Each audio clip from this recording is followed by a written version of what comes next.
శ్రీ కోదండరామస్వామి వారి వార్షిక బ్రహ్మోత్సవాల్లో భాగంగా ఉదయం సూర్యప్రభ వాహనంపై శ్రీ కోదండరాముడు విహరించి భక్తులను అనుగ్రహించాడు. స్వామివారికి భక్తులు అడుగడుగునా కర్పూర హారతులు సమర్పించారు. దీంతో ఆలయ మాడవీధులు శ్రీరామనామంతో మార్మోగాయి.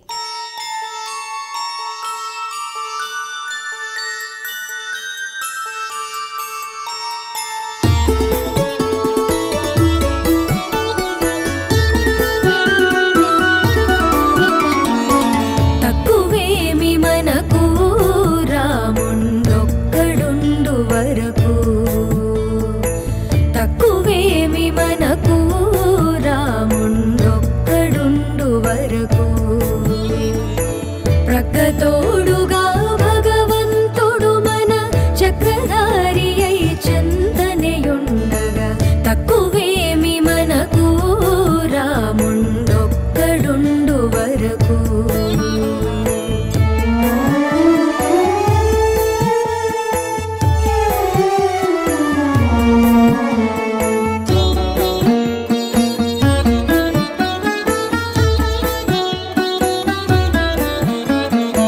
ముచ్చు సోమగుని మును